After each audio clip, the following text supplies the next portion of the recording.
ஹல்லேலூயா. சந்தோஷமாக இருக்கீங்களா? ஆமேன். எல்லாரும் சந்தோஷமாக இருக்கோம் இல்லையா? ஆண்டவருடைய பிரசன்னத்தில் வந்த நம்மை கர்த்தர் கர்த்தருடைய நாமம் மகிமைப்படுவதாக. நாம் இந்த நாளில் நாம் வாசிக்கும்படியாக தியானிக்கும்படியாக எடுத்துக்கொண்ட வசனம்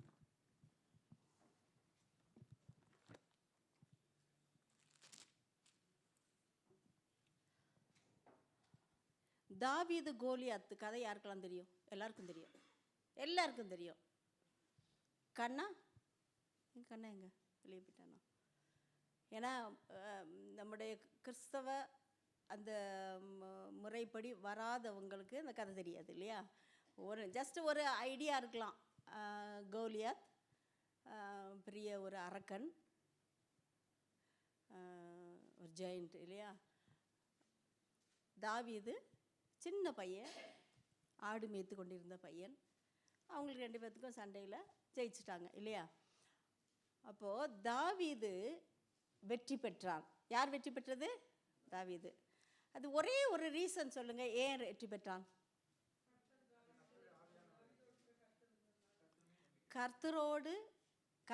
தாவீதோடு கர்த்தர் இருந்தார், ஆகவே அவன் வெற்றி பெற்றான். இன்னும் ஏதாவது ஒரு ஐடியா? கர்த்தர் தாவீதோடு இருந்தார்.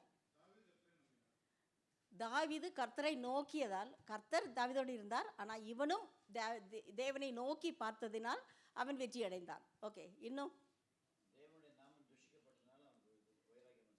தேவனுடைய நாமம் தூஷிக்கப்பட்டதை அவன் கேட்டான். ஆகவே அவன் வைராக்கியத்தோடு தேவனுடைய நாமத்தை மகிமைப்படுத்தும்படியாக அங்கு போனான். ஓகே, இன்னும் என்னவா இருக்கலாம்? எப்படி அவன் ஏன் ஜெயிச்சான்?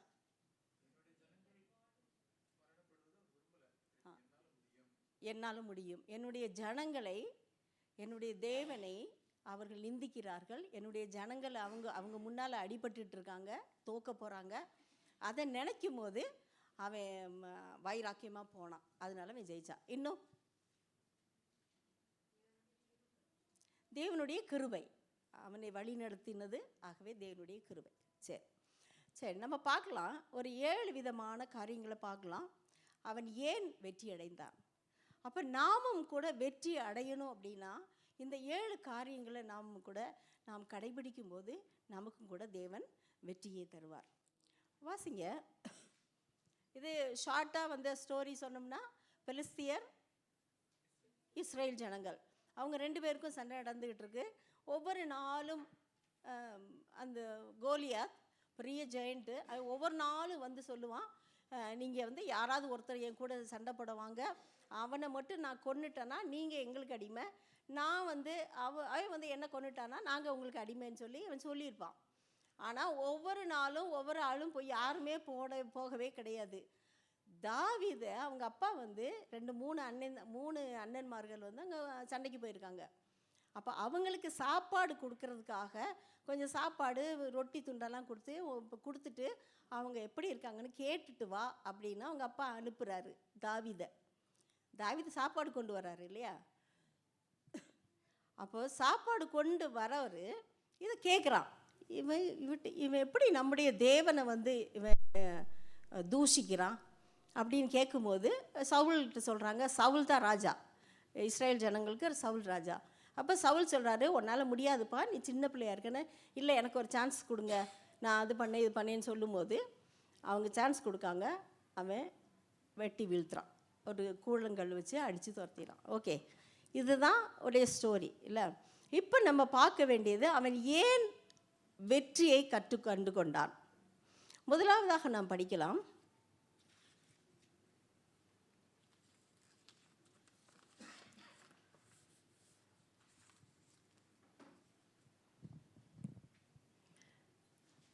சாமுவேல் 1 சாமுவேல் 17ஆம் அதிகாரம் 34ஆம் வசனம். தாவீது சவுலை பார்த்து, உம்முடைய அடியான் என் தகப்பனுடைய ஆடுகளை மேய்த்து கொண்டிருக்கிற போது ஒரு விசை ஒரு சிங்கமும் ஒரு விசை ஒரு கரடியும் வந்து மந்தையில் இருக்கிற ஒரு ஆட்டை பிடித்து கொண்டது. ஆமேன். அப்போ தாவீது முதலாம சொல்கிறது என்ன அப்படின்னா, ஒரு சிங்கமும் ஒரு விசை. அப்போ எல்லாரும் சொல்கிறாங்க, உன்னால் முடியாதுப்பா ஆனால் அவன் சொல்கிறான், ஒரு தடவை ஒரு சிங்கமும் ஒரு கரடியும் வந்து எங்கள் ஆட்டை பிடித்தது. நான் 35 வசனம், நான் அதை தொடர்ந்து போய் அதை பிடித்து அதன் வாய்க்கு தப்புவித்தேன். அது என்மேல் பாய்ந்தபோது நான் அதன் தாடியை பிடித்து அதை அடித்து கொன்று போட்டேன். அந்த சிங்கத்தையும் அந்த கரடியையும் உம்முடைய அடியானாகிய நான் கொன்றேன். விருத்த சேதனம் இல்லாத இந்த பெலிஸ்தியனும் அவைகளில் ஒன்றை போலதான் இருப்பான். என் ஜீவனுள்ள தேவனுடைய சேனைகளை நிந்தித்தானே என்றார். இப்போ இதில் என்ன சொல்கிறாருன்னா, அதாவது தன்னுடைய வெற்றியை சொல்கிறார் இல்லை. அப்போ நாமும் கூட நாம் எந்த காரியத்தெல்லாம் நம்ம வெற்றி அடைஞ்சிருக்கோம் அதை நம்ம சாட்சியாக நான் சொல்கிறோம் இல்லையா, சாட்சியாக சொல்கிறோம். இதை தான் அவங்க சொல்கிறான். ஏற்கனவே ஒரு தடவை சிங்கமும் கரடியும் வந்தது, அவங்க எங்களுடைய ஆடை தப்புவிக்கும்படியாக நான் அடித்து கொன்றேன். அப்போ முதல் பாயிண்ட் என்ன அப்படின்னா, தன்னுடைய வெற்றியை அவன் இங்கே ஒப்புவிக்கிறான் அவங்க எல்லாருக்கும் முன்னாலேயும். அதை பார்க்கும்போது எல்லாரும் நினைக்காங்க, சிங்கம் கரடியை நீ அடிச்சியா? ஆம், அடித்தேன். அது சிங்கம் கரடியை அடிக்கும்போது இவன் எனக்கு எம்மாத்திரம் அப்படின்னு சொல்லி முதல் முறையாக சொல்கிறான். அதாவது தன்னுடைய வெற்றியை அவன் அறிக்கையிடுகிறான்.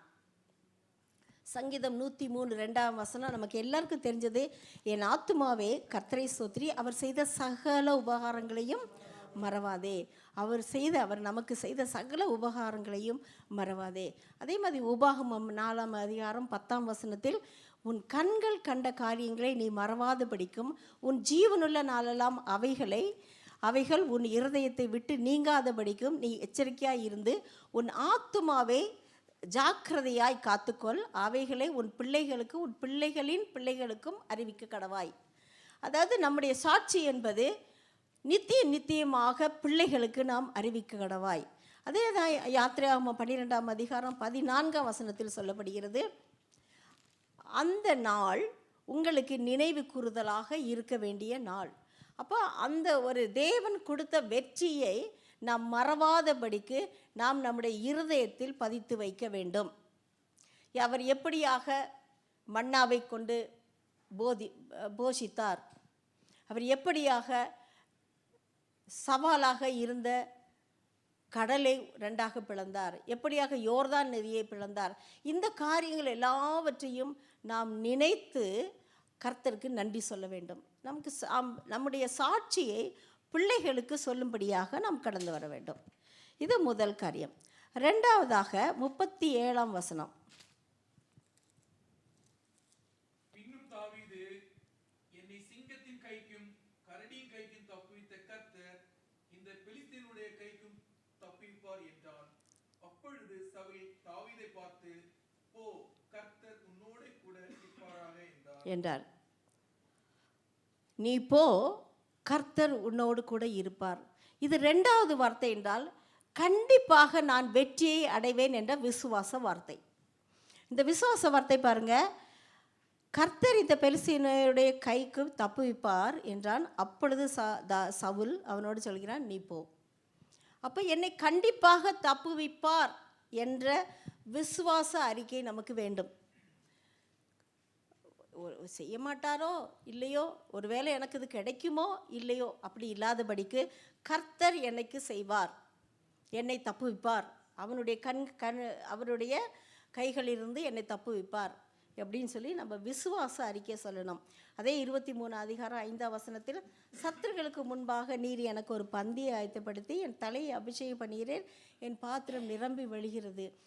சத்துருக்களுக்கு முன்பதாக நீர் எனக்காக நீர் வழக்காடுவீர் என்று நாம் அறிக்கை செய்யும்போது கர்த்தர் அதை கனப்படுத்துவார். அதுபோல் சங்கீதம் 92:10 என் கொம்பை காண்டா மிருகத்தின் கொம்பை போலவும் உயர்த்துவீர், புது எண்ணெயால் அபிஷேகம் பண்ணப்படுகிறேன் இல்லையா. அப்போ கர்த்தர் அவருக்காக நாம் நிற்கும் போது, அவருடைய நாமத்தை நாம் மகிமைப்படுத்தும் போது, அதையும் விசுவாசத்தோடு நாம் சொல்லும்போது கர்த்தர் அதை கேட்கிறார். அடுத்ததாக 3வதாக பார்க்கலாம் 46 அதே அதிகாரம் 46. இன்றைய தினம் கர்த்தர் உன்னை என் கையில் ஒப்பு கொடுப்பார், நான் உன்னை கொன்று உன் தலையை உன்னை விட்டு வாங்கி பெலிஸ்தருடைய பாளையத்தின் பிணங்களை இன்றைய தினம் ஆகாயத்து பறவைகளுக்கும் பூமியின் காட்டு மிருகங்களுக்கும் கொடுப்பேன், அதனால் இஸ்ரவேலில் தேவன் ஒருவர் உண்டு என்று பூலோகத்தில் எல்லாரும் அறிந்து கொள்வார்கள். ஆமேன். இப்போ இந்த இடத்துல அவன் என்ன சொல்கிறான் அப்படின்னா, உன்னை என்னுடைய கையில் ஒப்பு கொடுப்பார், அதுவும் எப்பலாம், இன்றைய தினம். அவன் இந்த நாளை குறிப்பிடுகிறான் பாருங்க. இன்னைக்கு இது நடக்கும், இன்றைய தினம் இந்த காரியத்தை கர்த்தர் எனக்கு நிறைவேற்றுவார் என்று சாமுவேல் 1 சாமுவேலில் எழுதப்பட்டிருக்கிறது. இந்த நாளில் உன்னை கொன்று பிணமாக கழுகுகளுக்கு, அதாவது பறவைகளுக்கு நான் கொடுப்பேன் என்று தாவீது சொல்கிறார். அப்போ இது நாட்களை தள்ளிப்படாதபடிக்கு நாம் ஒரு நாளை குறிக்க வேண்டும். இந்த நாளில் தேவனே நீர் எனக்கு செய்வீர், இந்த நாளில் நீர் என்னோடு கூட இருப்பீர், நான் இந்த நாளில் எக்ஸாம் போகிறேன், நீர் எனக்கு வெற்றி கொடுப்பீர் அப்படின்னு சொல்லி அந்த ஒரு நாளை நாம் குறிக்கும்போது எப்படி தாவீது குறித்தாரோ, இந்த நாளில் நான் செய்வேன் என்று சொன்னது போல நாமும் ஒரு நாளை விசுவாசத்தோடு நாம் குறிக்கும்போது கர்த்தர் அதை நமக்கு நிறைவேற்றுவார். ஆமேன், ஆமேன். 2 கொரிந்தியர் 6ஆம் அதிகாரம் 2ஆம் வசனம். 2 கொரிந்தியர் 6ஆம் அதிகாரம் 2ஆம் வசனம். அனுக்கிரக காலத்திலே நான் உனக்கு செவி கொடுத்து இரட்சணிய நாளிலே உனக்கு உதவி செய்தேன் என்று சொல்லியிருக்கிறாரே, இதோ இப்பொழுதே அனுக்கிரக காலம், இப்பொழுதே இரட்சணிய நாள். இப்பொழுதே அனுக்கிரக காலம், இப்பொழுதே இரட்சணிய நாள். பவுல் எழுதுகிறார், இப்பொழுதே, இந்த நாளில் நாம் நம்மை ஒப்பு கொடுக்கும்போது கர்த்தர் அதில் மகிழ்வார். 4வதாக 47ஆம் வசனம். கர்த்தர் பட்டயத்தினாலும் ஈட்டியினாலும் ரட்சிக்கிறவர் அல்ல என்று இந்த ஜனக்கூட்டமெல்லாம் அறிந்து கொள்ளும், யுத்தம் கர்த்தருடையது, அவர் உங்களை எங்கள் கையில் ஒப்பு கொடுப்பார் என்றான். கர்த்தர், இந்த யுத்தம் யாருடையது? கர்த்தருடையது. அது நம்முடைய யுத்தம் அல்ல என்று கர்த்தருக்கு நாம் ஒப்புவிக்கும் போது அவர் ஜெயத்தை கொடுக்கிறார். இந்த யுத்தம் கர்த்தருடையது, என்னுடையது அல்ல. ஆகவே அவர் என்னை நடத்துவார் என்று ஒப்பு கொடுக்கிறார். அதுபோல தான் 1 ராஜாக்கள் 18ஆம் அதிகாரத்தில் நம்ம படிக்கும்போது எலியாவை பற்றி படிக்கிறோம். இந்த எலியா தனியாக இருக்கிறார். அவருக்கு எதிராக 400 பாகால் தீர்க்கதரிசிகள் இருக்காங்க. இவங்களுக்கு முன்னால் இருந்து அவர் சொல்கிறாரு, இந்த நாளில் நீர் இறங்கி வந்து அக்கினியினால் வாக்கு கொடுக்கிற தேவன் என்று சொல்லும்போது, இது கர்த்தருடையது, கர்த்தர் எனக்காக யுத்தம் செய்வார், நான் அதை செய்ய முடியாது, கர்த்தர் எனக்கு கண்டிப்பாக எனக்காக யுத்தம் செய்வார் என்று தன்னை ஒப்பு கொடுக்கும்போது அவன் ஜெபித்த விதமாகவே அக்கினி வந்து அதை பட்சித்து போடுகிறது இல்லையா? சங்கீதம் 138 8ஆம் அதிகாரம். கர்த்தர் எனக்காக யாவையும் செய்து முடிப்பார். ஏன்னா அவர் நமக்காக எல்லாவற்றையும் செய்கிற தேவன். கர்த்தர் எனக்காக யாவையும் செய்து முடிப்பார். கர்த்தாவே உமது கிருபை என்றும் உள்ளது, உமது கரத்தின் கிரியைகள் நிகழவிடாது இருப்பீராக. சேனைகளின் கர்த்தர் நம்மோடு இருக்கிறார், யாக்கோப்பின் தேவன் நமக்கு உயர்ந்த அடைக்கலமானவர்.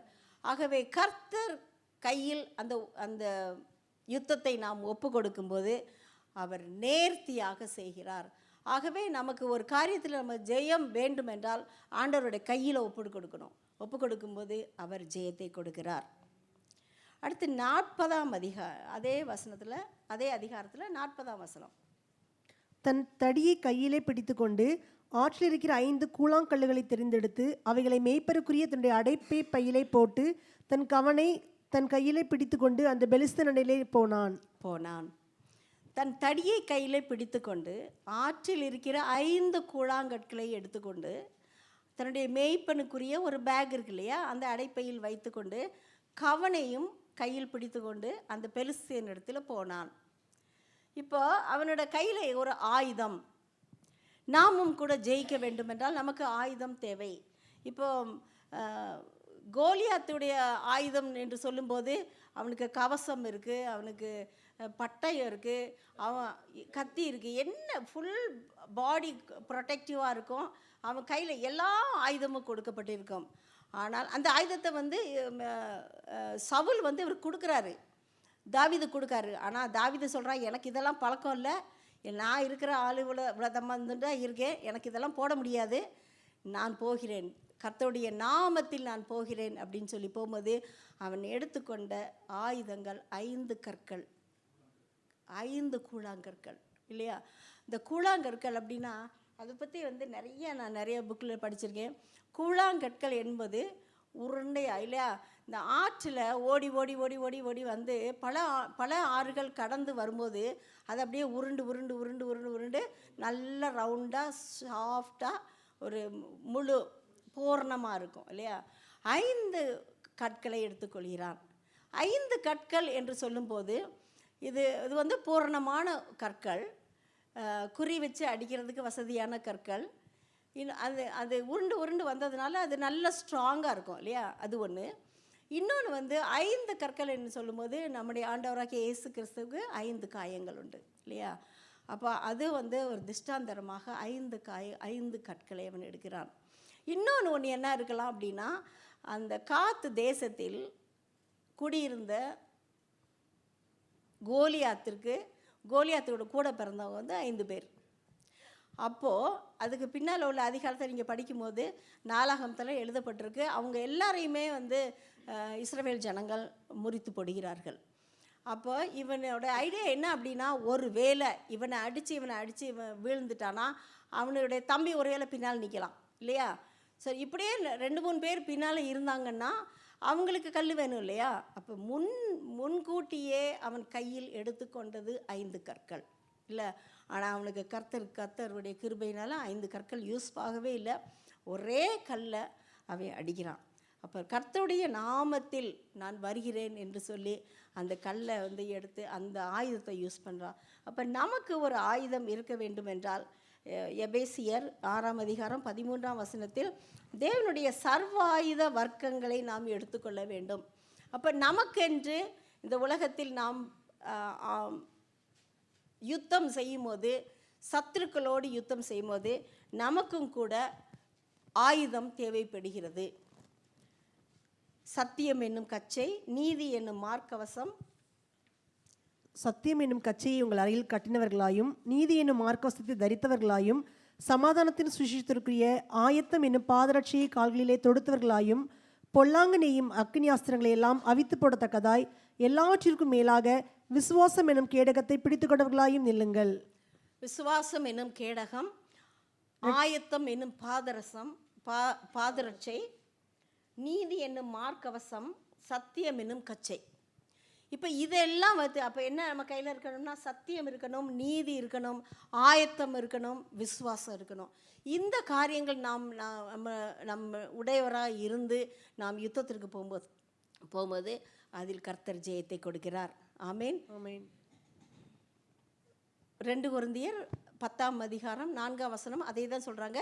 எங்களுடைய போர் ஆயுதங்கள் மாம்சத்துக்கு ஏற்றவைகளாய் இராமல் அரண்களை நிர்மூலமாக்கிறதற்கு தேவ பலனுள்ளவைகளாய் இருக்கிறது.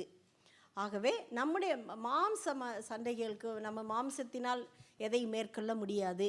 ஆகவே நாம் விசுவாசம் என்னும் கேடகம், ஆயத்தம் என்னும் பாதரட்சை இதெல்லாம் வைத்து தான் நாம் யுத்தத்தில் வெற்றியை காண முடியும். கடைசியாக நாம் பார்க்கலாம், கர்த்தரின் நாமம். கர்த்தருடைய நாமத்தில் நான் வருகிறேன் என்று சொல்கிறான். அதை நம்ம ஆன்சர்லேயே நம்ம சொன்னோம் இல்லையா? இருக்கு, ஆன்சரில் சொன்னோம் இல்லையா? கர்த்தருடைய நாமத்தில் நான் வருகிறேன். அப்போ நாமும் கூட ஒரு காரியத்தை நான் வெற்றி பெறணும் அப்படின்னா கர்த்தருடைய நாமத்தை நாம் பிடித்து கொள்ளும்போது நமக்கு வெற்றியை கொடுக்கிறது. அடுத்ததாக ஒரு சவால் விடுறான் பார்த்தியா?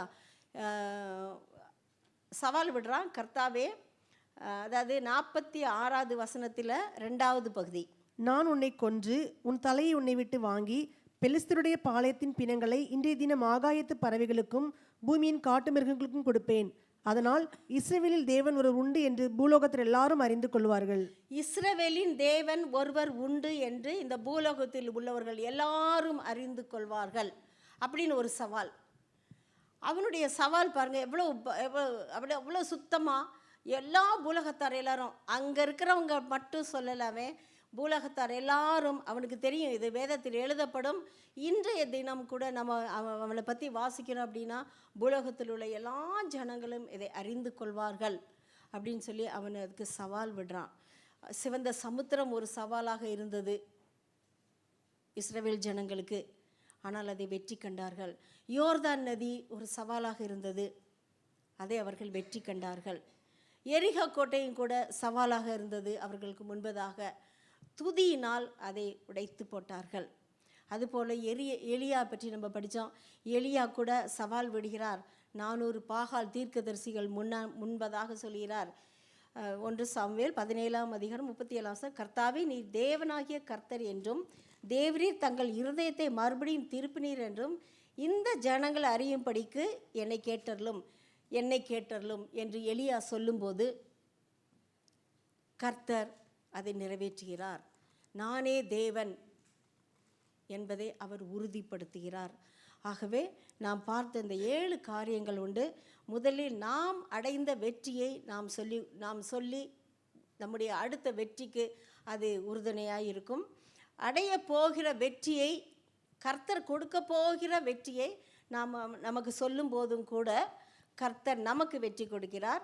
இன்றைய தினம், அதாவது நம்முடைய வெற்றியை நாம் ஒரு நாள் குறித்து, இந்த நாளில் கர்த்தாவே நீர் எனக்கு செய்யும் என்று நாம் விசுவாசத்தோடு ஜெபிக்கும் போது கர்த்தர் அதை உறுதிப்படுத்துகிறார். இந்த யுத்தம் கர்த்தருடையது என்று நாம் ஒப்பு கொடுக்கும்போது கர்த்தர் அதை நிறைவேற்றுகிறார். அடுத்து கர்த்தரின் நாமத்தினாலே நாம் என்ன ஒரு காரியம் செய்தாலும் அது வெற்றியை கொடுக்கிறது. அவருடைய நாமம் பரிசுத்தமானது. சமாதான கர்த்தர், சமாதானத்தின் தேவன், அவருக்கு சமாதான கர்த்தர், சமாதான பிரபு என்று பெயர் உண்டு. அப்படிப்பட்ட தேவன் நமக்கு வெற்றியை கொடுக்கிறார். அடுத்து நம்முடைய எதிரிகளுக்கு முன்பதாக நாம் சவால் வைக்க வேண்டும். தேவன் இதை எனக்கு செய்வார் என்று நாம் சவால் விடும்போது கர்த்தர் அதை கேட்டு நமக்கு வெற்றியை கொடுக்கிறார். ஆகவே நம்முடைய வாழ்க்கையிலும் கூட நாம் ஒரு காரியத்தை நாம் நினைத்து வெற்றி அடைய வேண்டும் என்றால் நாம் சாட்சியுள்ள பிள்ளைகளாக ஜீவிக்க வேண்டும். நாம் அடைய போகிற வெற்றியை நாம் எல்லாருக்கும் எனக்கு கிடைக்கும் என்ற விசுவாசத்தோடு நாம் சொல்ல வேண்டும். ஆகவே நாமும் கூட இப்படியாக எப்படி தாவீது இந்த வார்த்தையினாலே வெற்றியை கண்டானோ, அதுபோல் நாமும் கூட தேவனுடைய நாமத்தை கொண்டு நம்முடைய வாழ்க்கையில் வெற்றி அடையும்படியாக கர்த்தர் கிருபை செய்வாராக. கர்த்தர் உங்களோடு கூட இருந்து இப்படியாக நடத்துவாராக. ஆமேன்.